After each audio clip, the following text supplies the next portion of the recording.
Welcome to Rooted Agritourism. I'm Dr. Fiedler Mergen, owner of Sunny Mary Meadow, a U-Pick flower farm, wedding florist, and event venue in central Minnesota. Our mission is to serve anyone rooted in agritourism, value-added agriculture, and rural entrepreneurship. The people turning ideas and raw products into thriving businesses and experiences. Let's dig in. Hello, and welcome back to another episode of Rooted Agritourism. I'm your host, Dr. Fiedler Mergen, and today I have got Peter Gillitzer. Gillitzer. I said it wrong. Dang it. Gillitzer. It's good. It's Gillitzer. It's good. One of the co-owners of Milk and Honey Ciders. So please introduce yourself and just briefly give us a little intro. Yeah. Thanks for having me. I'm 1/3 of Milk and Honey Ciders, and we operate an apple orchard and cidery just outside of St. Joseph, Minnesota. Yeah, which is where my farm is also located. I'm on the north end of St. Joe. We both have a St. Joe address, but we're probably 10 miles apart, something like that. Yeah, absolutely. You're close to Collegeville. Yeah, that whole area is so amazing. It's great. It's got the freeway running through it, which brings people, but it's got just a real sense of place, and it's cool. We got the college, 2 colleges, monasteries, like a great little downtown, and yeah, it's a special place. It's a good place to be. So Milk and Honey Ciders, there's a lot of things that you do between, you grow the apples, you make the cider, you sell the cider, you host events where the cider is done. So we're going to have to break this down kind of, in order. But how did you get into growing the apples?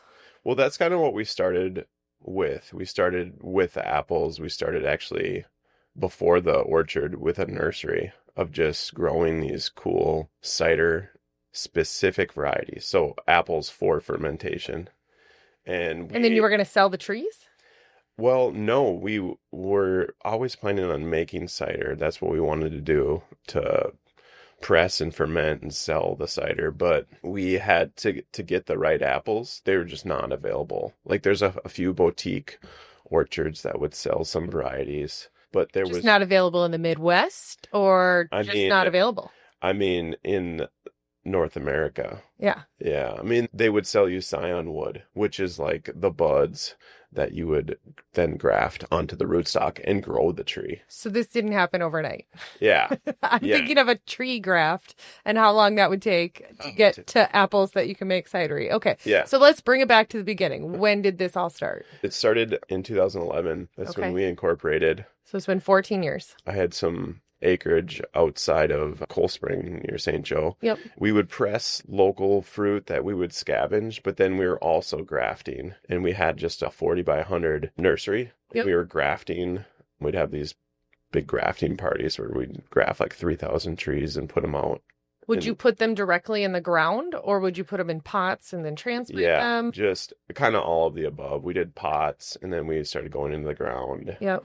So if you did pots, I would assume then you had to have drip lines on top. Yeah, we had the drip lines, and we had the fabric and everything. And we just had so many trials and errors. I mean, we graft a whole bunch, and then a whole variety wouldn't take. Like they would dry out because we weren't nurserymen, much less orchardists, much less cider makers. We were just trial and error. Yeah. Then I remember one year we had voles really bad. And so we were all happy. We're like, oh, all the grafts took. And then they grew like 18 inches, which is what you want. And then like the snow melted, and it was just like hollowed out. Yeah. Massacred like all the voles. We just learned everything by trial and error. Yeah. Yeah. The varieties that you started planting in the beginning, is that what you still use now? Some of them still. Yeah, we trialed probably 30 or 40 different varieties, and we would kind of just learn all of our favorite ciders were European at that time. So we'd find out what they were making, and then we would get these varieties that were from the English Channel area. So both on the French and the English side. And we would, order them from Fedco or other like kind of like boutique plant collector websites. And I'm just thinking as far as if there is any like patents or, was it hard to get certain varieties or anything like that? There's no knowledge on any of these. They're just old varieties. Yeah. A lot of them are not friendly to the Midwest or not even grower friendly. Yeah.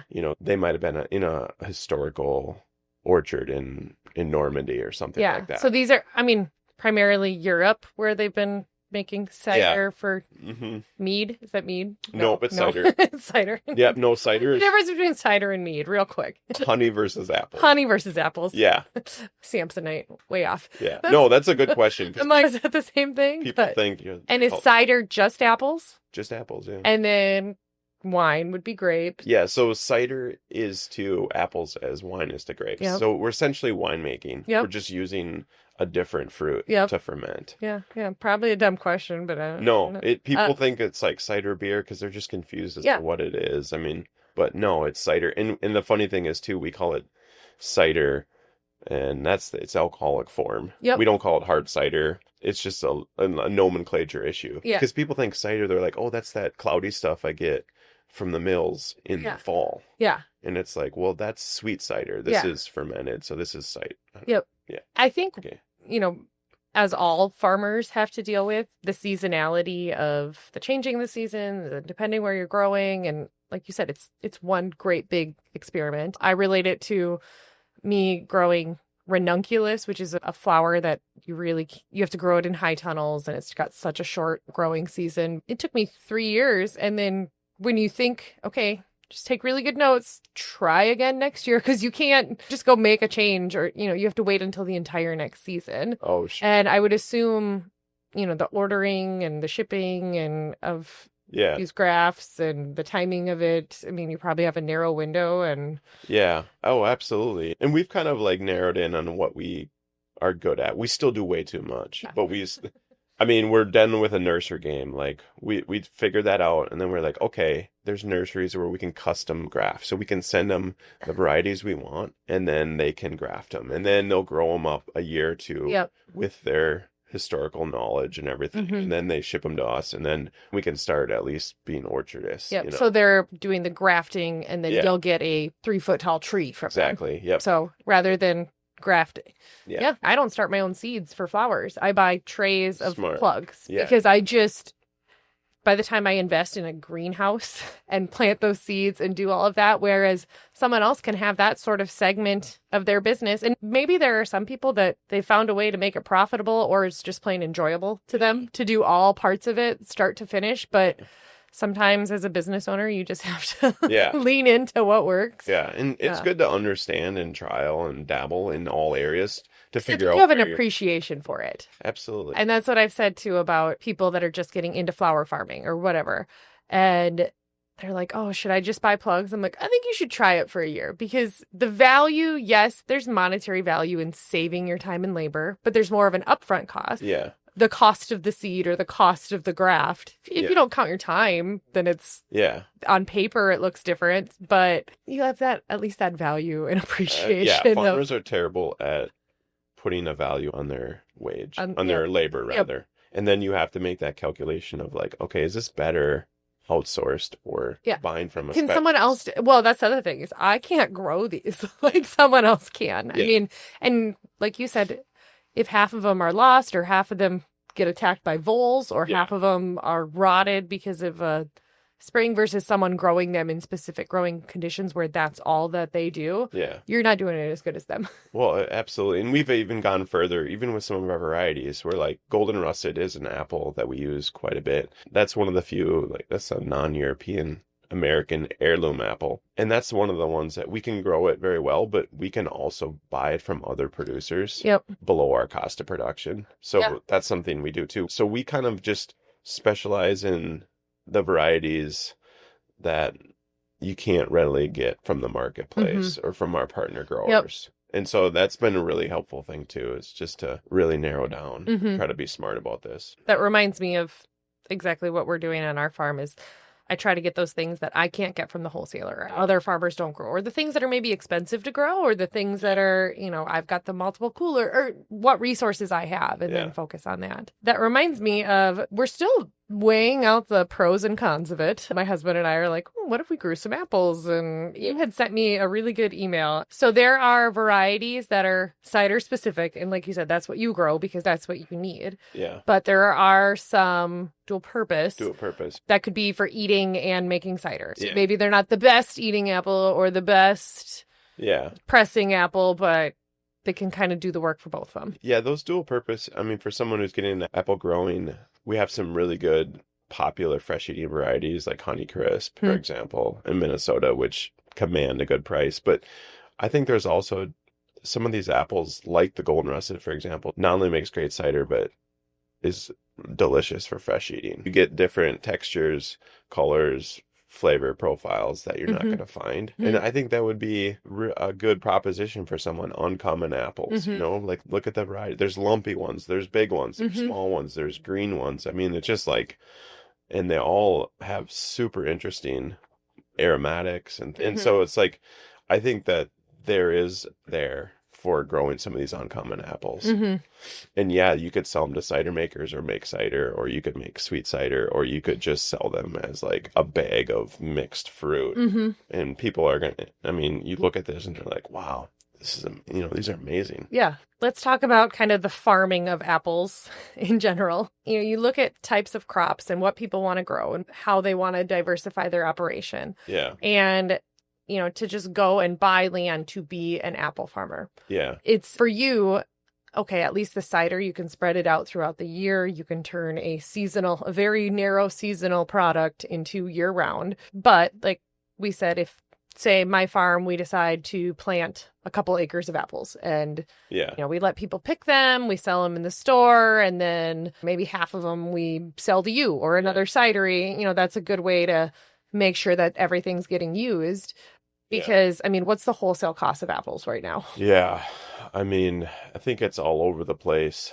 I mean, kind of big picture, let's say you got an acre. To turn that into apples, if you pay yourself, it's going to be like $20,000 to $25,000. You know, by the time you prep the land, you get the minerals down, you get the apples. What kind of land do they need? Sandy? That's the cool thing. It doesn't need to be your super productive corn ground or your vegetable or flower ground. They like well-drained, oftentimes topographically diverse slope land. It's going to be fine. So they can drain. Yeah. Yours are on kind of a hill. Yeah. Ours are on an east-facing hill, which works really nice. Basically, the sun comes up in the morning and it's going to hit that right away and dry that off. That's going to help with disease issues. Okay. And then by the time it gets really hot, the sun is behind the hill, which is nice. Yep. Apples are cool season crops. So they like that. I never would have thought of that in east facing. Yeah. And those are the things that and there's not frost pockets. The cold air drains off, and there's no standing water because they do like that. That sort of the dry feet. So the first couple of years, you have to irrigate them quite a bit, or do you irrigate them still the first couple of years. And then we actually put some in. We haven't turned it on this year because it's been so wet, but we'll turn it on and drought. And I bet the last couple of years have been. And that's really kind of just an insurance policy like anything. It's like you put all this effort into getting this crop going. And if you would lose that, you're just starting from zero again. How long does it take for a tree to be really productive? We're growing dwarf trees, so it's probably like 3 to 5 years before they come into production. And then from year 5 to year like 25 is kind of our sweet spot with these dwarf varieties. And why dwarf varieties? Dwarf varieties are great because with a standard tree, that's like the one you're going to find in your backyard. It's basically growing the scaffold. It's growing the solar array, the solar collector. And then once it builds that infrastructure and builds that wood, it puts on fruit. Where with dwarf varieties, you can actually get there quicker. Instead, you're growing fruit rather than wood.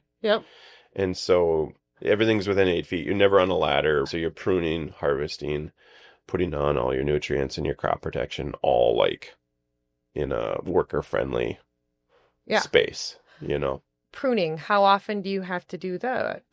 So, I mean, with pruning, basically doing it every year, and you're pruning for different reasons. You're pruning for disease, you're pruning for crop do that production. In the fall, after, or in the spring? In the spring, okay. right before the sap starts flowing. Okay. Yeah, so you're kind of doing that February, kind of like, March. Yeah, late winter. Yeah.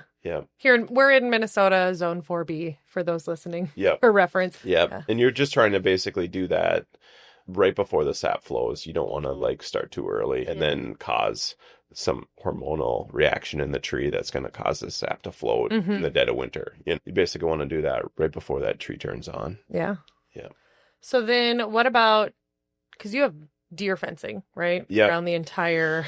That's the first thing I would, at least in our region, that we have to do. In some apple growing regions, they don't have that issue because they've like locally reduced the herd size or something. But the first thing we put up is an 8 to 10 foot fence because you might get away with it for a season, but as soon as they find that, it's on. And they're not just eating the fruit; they're eating the tree. Yeah, they're going down there. They're like, oh, you planted a nice row for us. They're going down. And perfect. Oh, good. yeah, when that tree's young, they'll go and eat that apical merry-stem, that top of that, and that just is gonna set you back so much. Yeah. So yeah, that's the first, and we close the gates every night. Yeah. But I mean, just yesterday, there's this beautiful little fawn with a red coat and a chubby body from eating our apple trees in there. Yeah. So they're gonna get in there, but at least you can sort of manage. So you should like chase Bambi out of your basically orchard. Yeah. Add this to my resume today. We had one early on before we put the gate in, and it was like I was like, God, there's some getting in here, you know? And so I put a trail cam up, and that thing, it was so crazy. It would, right after the last car left at night, like let's say 10 o'clock, it would come in, and then right before sunup, when we would get back to work, it would like leave. It's like just, it learned our habits, and then, that's funny. Very smart. What are you going to do about it? We talked about the growing. Anything else with I mean, done the there's economics more, but a little bit. I mean, it's like, okay. I mean, big. I feel like the 99% of our listeners, this is going to be brand new to them. Yeah. I'm assuming. Yeah. Unless this goes viral in the apple making world, which I hope it does. But... Yeah. I mean, it's going to be, you can look it up and do some, but I think like big picture, you know, with the economics, you're like, let's say that acre, you spent 20 to 25,000 to get it in. It's going to, once it gets into production in Minnesota, maybe you can get 20,000 pounds of fruit. Yep. And then every year. Yep. You know, with inputs, but like, what can you sell that for? You know? We can turn our fruit into a glass of cider that costs $7, you know? Yep. And that's a good value proposition. Maybe on a roadside stand, can you sell like a local Honeycrisp for $3 or $4 a pound? Mm-hmm. You can do the math on that. Yep. What is that? $60,000? It's pretty good. Yep. You know, and then back that, and then pay all your wages. Pay yourself back for all the years that you didn't. Exactly. It reminds me of my peonies. I have 1,000 peonies, and it's like finally this year I was able to, because we were on year 3 or 4 for a lot of them, and it's like, I don't even want to know the hours that I've spent. I'm very fortunate to have my mother-in-law, Barb, is like the weed pulling machine. Like she just enjoys it in the month of June. She's out there. Keep it up on it. But once they're established, it's fine. But it's like those first few years, you're just... Yeah. There's so much to be done with it and so much labor, but eventually it starts to pay off. So the growing, that piece of it. Did you go to school for horticulture? What's your education background on it? I went to school. My undergrad's in basically forestry, and then I have a graduate degree, a master's in agronomy, basically. Okay, so you did study this. This wasn't you when you're like, oh, it was all trial and error. That's how we learned. That's how I learned flowers. But you have more of a foundation that you're giving yourself credit for. Yeah. And then your partners. Your business partners. One partner was, his background was in like aviation, basically. So he's kind of my engineer mind, kind of fixes everything and manages all the grounds and everything. Yep. And then the other partner is he's a master brewer. So he went to school at Siebel Institute, trained in Germany for brewing beer. And so there's similarities. He knows beverages, all those things. So I would imagine it's a lot of contamination, that type of thing. Yeah. There's a lot of that. Food safety, food safety and cleaning, fermentation. We're still using yeast, Yep. You're putting packaged beverages out. So what is the harvest window of these apples? Our harvest window, it's like now-ish. So we're sitting at the end of August recording this. August 25th. Sorry. No, this will come out in like October. I mean, right now. Yeah. No. Today. Why are we here? Yeah. Asking you to be here on Mother's Day for a flower farmer. That's true. No, it's like, late August to all the way to Halloween, basically. Yeah. And a lot of those And varieties, is it, you just go out and you see what's ready? Kind of, and it's variety by variety. Mm-hmm. They'll start to drop. The cool thing with cider is because we can pick it at the peak of perfection. Mm-hmm. So we want to make sure all those sugars are developed, that the apple is in its best form. Mm-hmm. And then we can sort of grind it and ferment it and like capture all those good qualities. Yeah. We don't have to pick it early because it has to store. Yep. We don't have to pick it early because it has to, land on that farmer's market or that grocery store shelf at a certain, so that's the cool thing with cider fruit. And our pack out rate, the pack out rate is like how much you can actually sell at a certain price or a certain grade is 100%. And how are apples graded? Well, they're graded like I don't even know, fancy. It's like the fresh eating ones. That's a certain percentage of your crop. And then maybe there's some that go to processing like juice or something like that. That's a certain percentage, And then there's then there's cull apples, right? Those are apples that you can't do anything. Well, we're grinding these things up. They don't need to look beautiful. Yep. We can tolerate imperfections and some disease, Yep. And so it's cool. It's like from that proposition for cider fruit is great because you can utilize almost 100% of your crop. Yeah. Versus you're selling at a roadside stand. Yeah. You can't sell an ugly looking apple. Yeah. So we can grind it up and ferment it. And then the other cool thing is a lot of inputs that are expensive in the apple growing. Yep. Fungicides, pesticides, things like that. Those are very expensive. They're not fun to put on. They're not fun to work around. And we can really reduce those. Yep. Because we're growing processing fruit. Yep. And so our spray schedule is like a fraction of what it would be if we were growing fresh market. Yep. And I think that's been pretty attractive. We've actually gotten 2 farmers in the area. We have a dairy farmer, and then we have someone with a farming background and some land who've kind of looked at the economics of this, and we're like, oh, this might work, It's kind of a side hustle or a side crop that diversifies. Diversification. Yeah. Especially. So, and that's kind of what I was talking with you about a little bit. It's like, and you could go a lot of directions with this. You could sell it to your people coming out. People love fresh apples. Yeah. I mean, I think if we were to add it, we're looking at where we would add it, what we would do, but we would love to have it partially a pick your own because we have the farm store sell in there. Yeah. And then what is so perfect is we have a cidery down the road. That's one of the biggest things that people get nervous about with competition or community or how that looks, but you never know what partnerships there could be. And so, I mean, I didn't know you that well when I was like, hey, how about, and some people can look at that as, what, you're gonna make cider, or I don't want to tell you, whereas you're like, well, here's the thing, because you see how it could be so mutually beneficial. Yeah. And what great marketing and partnership if we literally put a Milk and Honey Cider sign up by our apples, the people that are coming, and say, hey, well, we grow these for Milk and Honey, and it's a cool thing, and we don't make the cider, you should go there after you pick your apples here, or whatever it could be. And so I think that just knowing that you can't do all of it. You don't want to grow more apples than you're already growing, I'm assuming. Right. You're pretty maxed out on your land and how much you can do. Whereas if you have other people that are growing it for you, and that's exactly what we're trying to figure out. I think we misjudge who our competition really is. Yes. As agritourism operations or small farmers. Honestly, our competition are big box stores. It's the online stores. It's not the local. All those local industries and local businesses are not our competition. They are just adding to the experience in the community. And we tend to look at each other as competition sometimes, and I think it's misplaced, I agree. In St. Joe, I mean, the more shops, the more restaurants, the more things to do, the more, I look at it as my porch pot classes, my flower arranging classes, my pick your own.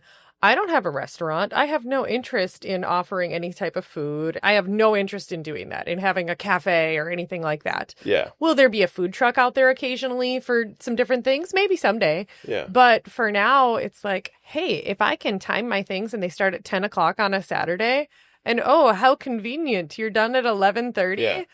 Go into town and eat. And then when you're done eating, go have a drink somewhere, or, time it out that way. It's like, if I can draw people in and we can all work together. And I think that that's one of the coolest things about Joetown. Yeah. We have, and there's a reason we've chosen to put our businesses here. It's not a coincidence. Well, you offering a class or something, an event or something like that, that's only going to add. I don't think we're going to hit a saturation point. No. And I also, even with whether it's apples or flowers or beef or whatever product, the more people find and like and enjoy this local movement or, this quality of product, the greater our industries will thrive. Absolutely. So it's whether, I grow flowers and I sell them to a lot of area florists. Like, get your flowers from them, get your wedding flowers from me. Like, I can't do them all. Yeah. If someone attends a wedding that someone else did really well and those flowers are there and they'll say, oh, I want pretty flowers too. It just elevates the entire desire for it. Absolutely. And if you look at in our area too, and like, let's say in this greater St. Joe area in the county and the St. Cloud nearby, we have maybe 200,000 people. Mm-hmm. If that is your pie, if you think that's your pie, then maybe we are in competition with another agrotourism or another producer. But the thing is, if you get this momentum of cool things to do in this area, people are going to come in. Yep. They're going to travel like just an hour down the freeway. We have like 3.5 million people. Yeah. They're going to come up here if we're doing cool stuff. Yep. And so it's like, just expand your pie.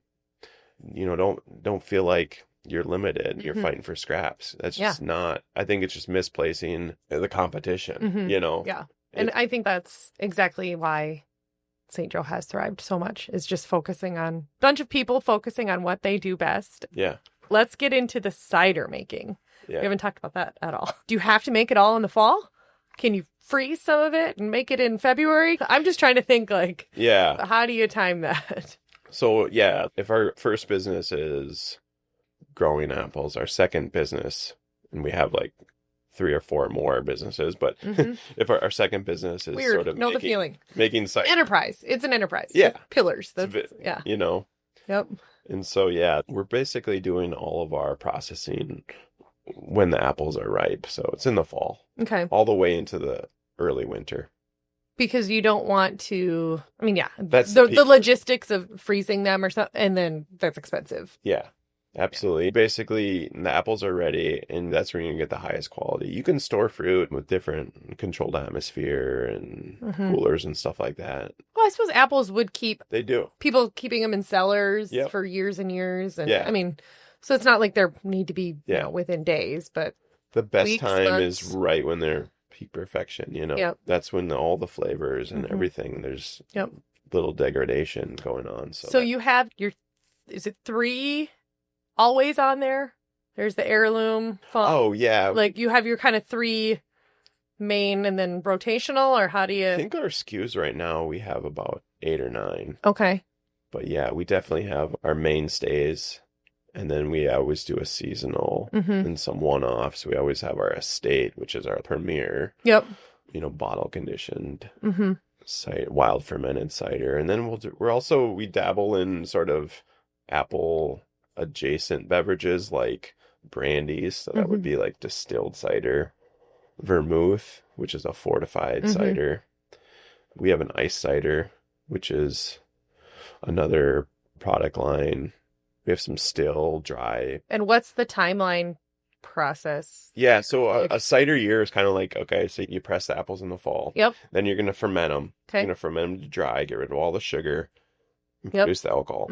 And then at that point, what we're doing is we're cellaring them. Yep. So we're putting them right in the cellar, and we're using time and sort of gravity to mature it. And does it go in a barrel? Yeah, it can go in a barrel, go in a tank, we have these big poly-lined vessels. Yep. And basically it's going in there and it's maturing. Like when does it get like debris at the bottom? Yeah. Okay. And then you're doing something called racking, which is basically putting a straw on and taking the best stuff off and leaving the debris behind at its simplest form. So we do that. We age it anywhere from 4 months to a year. Okay. And then we're bringing it back out of the cellar. And we kind of have this library of different tanks, of different varieties, of different seasons. And we're blending it. Most of our stuff is all blended to try to get our cider lines. So like our heirloom, for example, is a semi-dry, aromatic, fruit-forward cider. And it's from the same apples and the same orchards every year. Yep. When someone drinks an heirloom, we kind of want them having the same experience. You're dealing with an agricultural product. You're dealing with different seasons. And so we're blending to kind of get rid of some of those differences. So it's not, one batch could slightly, to someone that's trained on tasting it is obviously going to taste different. Yeah. And we try to celebrate that a little bit. So we put our vintage year, this is the 23 heirloom that we're serving right now, or 24. Yep. And it's like, yeah, oh, wow, that's interesting. It's more fruity. It's less fruity. That was a dry year. That was a wet year. So I have so many questions. How do you balance? You have your kegs for in the tap room and your events, but then you bottle and you distribute it. Yeah. I mean, do you just kind of keep an eye on it and, we have extras, let's bottle it and distribute it? Or how do you, because if you run out in May, how do you, sorry, we're just closed. We're just closed for the summer. We don't have any cider. Your business is way busier in the summer. Well, I mean, yes and no. I mean, it is. I go in spurts. I'll be there 3 times in a month and then not there for a month at all. And, whatever. Everyone, whatever. But yeah, how do you well, in our early years, that's exactly what happened, because it's not like you can just go make some more. Yeah. You got to wait till the fall, and then you got to wait to press it and ferment it and age it and blend it. I mean, it was like an 18-month projection. And yeah, so many years we underproduced. Mm-hmm. And it took us maybe 10 years to figure that out. Yeah. And our port, I said that we have other businesses. So we have our wholesale business where we're selling to grocery stores, liquor stores, wine, bars, restaurants, things like that. And then we also have our on-site stuff, which is our tap room and events and whatnot. But yeah, so we're just running out, and we're over, and it's really hard. I mean, our poor sales person was always just like, what is next, or we pull it out of the tank and it's like, oh, it's not ready. Or it's cloudy. Yeah. Or it was just everything that could go wrong does go wrong. And that's, I think that's one of the most common, because I think you've made a name for yourselves as a cidery. Just, you're well known in Minnesota and you do a very good job. But even you feel like things are just going to go wrong. That's just the way it is. And you have to just pivot and adjust. What percentage of the apples that you grow would you say it's 20%? Would you say it's 10? Oh, that we grow 30, that you grow that are in your cider? Oh, probably 10%. 10%, yep. Yeah. Which on the one hand, you could say, oh, well, 90%. But how cool is that you get to support how many other farmers that get to grow for you guys? That's amazing. Yeah, and our farmers, I mean, we've been buying from them from day one. Mm-hmm. The thing is, there's not that many that are growing the varieties we need. Yep. We're going to the best orchards. Mm-hmm. So right now we buy from a family in Virginia.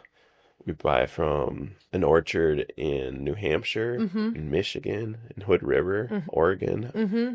So we're going, because it's not like these apple varieties that for fermentation are very common. Mm-hmm.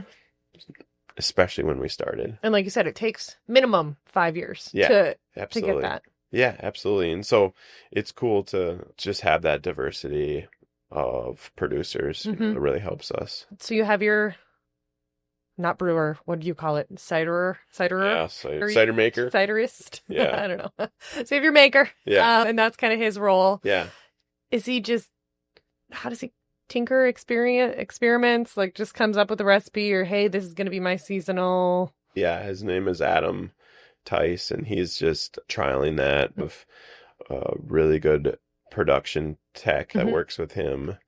And Aaron works with him. Our wholesale director also works with him too. And they're just doing small batches. They're trying things out. And they have over the years, developed some trade secrets that's they learned that the hard way and the expensive way. Yep. And now that's something that maybe all cider makers do, but we do it a little differently. And it kind of differentiates us. Yeah. Yeah. And that's kind of how they're doing. And our love really is, we're kind of cider purists. So we love those apple varieties. And we really like just to let the apple shine, kind of get out of the way. That's kind of our philosophy. So we don't filter, we don't pasteurize. We don't add a lot of adjuncts or things like that. We just kind of let the apples shine and get the best fruit and get out of the way. And so that was kind of our first love, is real traditional. So we like to do, I talked about blending, but we do like to do single varietals where you're showcasing this one fruit, the Golden Russet or the Kingston Black, seeing what that fruit can do. So some of them might be a little bit more esoteric, and especially in Minnesota or in America, where we all have this sweet tooth, we like these I think more than the Europeans or, anywhere else, people really like sweet beverages. And so we're kind of having to walk that line a little bit and listen to our customers. Listen to your customers. Someone from California or New Zealand or Australia will come to Minnesota and taste the wine and probably think it's terrible. And I'm like, have you had the hot dish red from Carlos Creek? It's pure sugar. I love it. Yeah, exactly. It's juice. And I don't feel bad about that. No, you should drink what you like. And so we've had to try to, like our seasonals are typically those. They're a little sweeter. And then maybe bring in other fruits or blood oranges or different herbs and spices to kind of satisfy that customer. Well, and I think probably, I'm going to guess, one of the most challenging things would be you want to experiment with something and do this certain variety of apple because it's the craft, right? Because it's this, no one else has done this or whatever. But at the same time, you're still running a business. And just because this is the value and this is the time, if people really don't necessarily appreciate or care about that extra piece. Yeah. Just because it's what you want to be doing and, well, this is the price on this bottle and this is the price on this glass. Yeah. You probably have to make those in the small batches. But that's what's so cool about having the tasting room is to being able to trial that. Absolutely. Yeah. I know. And that is hard, especially with small producers, how do you convey and communicate them the effort and the care and the work that you put into that and get a fair price for what that is? This is not mass produced in a factory. This is something craft. And so that's always been a tricky thing. We call it the milk and honey way, but it's always just the most convoluted, labor intensive way you can do something. Yeah. And it's like, how do you communicate that? Yeah. Because you're picking the apples by hand. You're doing these things by hand. You don't have bigger orchards would have that are growing for production that you're buying those apples from. They've got the tree shakers or whatever it is, I would assume. They're still picking it by hand, but they're doing things on scale. Yeah. And that's great. And that has a place in the marketplace, obviously. Yep. But I do find that you can, as long as in your final product, whatever it might be, it's better and it feels higher quality and it feels more authentic. I think it's worth it. And I think it does differentiate itself. Yes. Yeah. I think you can taste care and you can taste quality. Yeah. I think you can. Yes. And so we just have to keep doing that. We can't cut corners. You can't put out something that's subpar because that is kind of what you're selling. You're selling craft. You're selling fine. I think that's going to wrap up this round of part 1 of our episode. And then we're going to record part 2, but that's not going to come out till probably this winter. So, and then Peter, real quick, where can we find you? Website, social media? Where do we Milk we and find Honey that? Ciders, all the things, socials and .coms and Yep. And the tap room is open. Oh yeah, we're open 6 days a week right now. Closed on Monday. Yep, closed on Mondays. And don't right go to St. Joe on a Monday. Everything's closed. Everything. You can't get anything. But yeah. Which is good. That's a testimonial to just the kind of work people do. And we're open on the weekends, so we got to be closed on Monday. But. Yeah, come visit us. We're right off the interstate, just in. And then your cider can be found liquor stores statewide. Yep, only in Minnesota statewide, and then we can ship from our website to 35 states. All right, sounds good. All right, well, thank you so much for listening. Thank you so much for listening to this episode of Rooted Agritourism. If you enjoyed it, please leave a 5-star review and share it with someone who would find it helpful or inspiring. Your support helps us reach more rural entrepreneurs, dreamers, and doers just like you. You can explore all of our resources at sunnymarymeadowcoaching.com, where you'll find each episode in blog form along with free resources to help grow your business. You'll also find info on upcoming on-farm and virtual workshops, classes, and courses. Be sure to check out our monthly membership, Foundations of Peddling Perishable Products, where you'll get access to a full library of our original course content, plus ongoing support through monthly virtual meetups with others in the industry. Just click the link in the show notes or our bio to learn more. We'd love to have you join us. Until next time, keep growing with purpose and stay rooted.